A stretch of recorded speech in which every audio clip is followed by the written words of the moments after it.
on resolving electoral disputes. It affirms our deep belief in constitutionalism, the rule of law, and a peaceful resolution of disputes, including high-stakes ones like the presidential election. We have been shocked that as we prepare to go to court, others tried to stop us. Kenyans and all those who followed our campaign will recall that fighting and ending corruption in Kenya was a core agenda throughout our campaign as Azimio la Umoja One Kenya coalition party. The presidential election results announced last week represent that continuing struggle, pitting the forces for democracy and good governance against the corruption cartels that are so determined that they will stop at nothing to take control of the government and this country.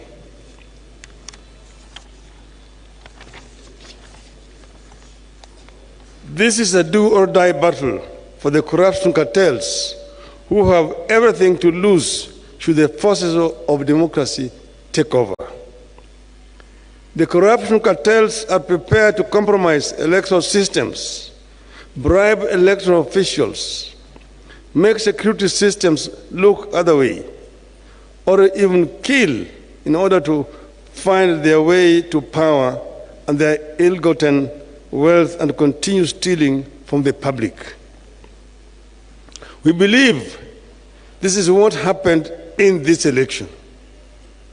For the sake of Kenya's future, the corruption network must not only be stopped, it must also be crushed.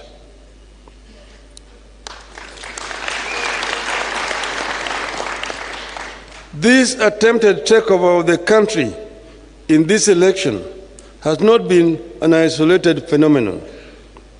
It has been in the works every electoral cycle. The corruption cartel has been intruding into our elections by not only financing specific candidates, but also by threatening or assassinating candidates and election officials. The corruption cartels have steadily been moving into manipulating electoral demands and suppressing the participation of voters who support rival political formations. Their activities that make it clear voters and votes do not matter have progressively reduced voter turnout in Kenya. At times, the cartels have triggered intense conflict between security forces and themselves as they strive to compromise elections.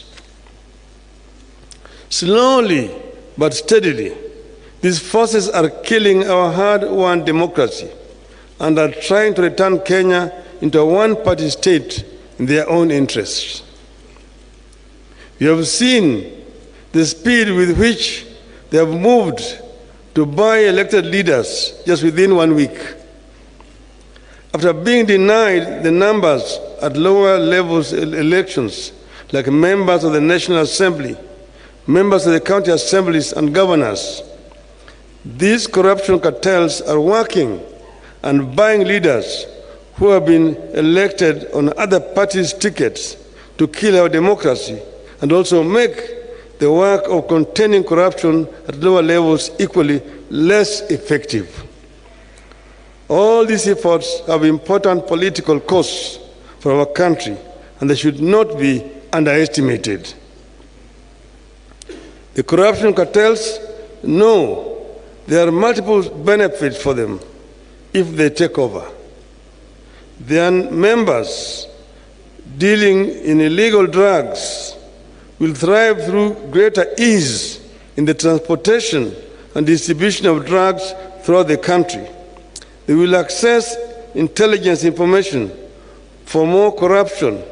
They will gain protection from the police for their leaders and their illegal activities. they will institute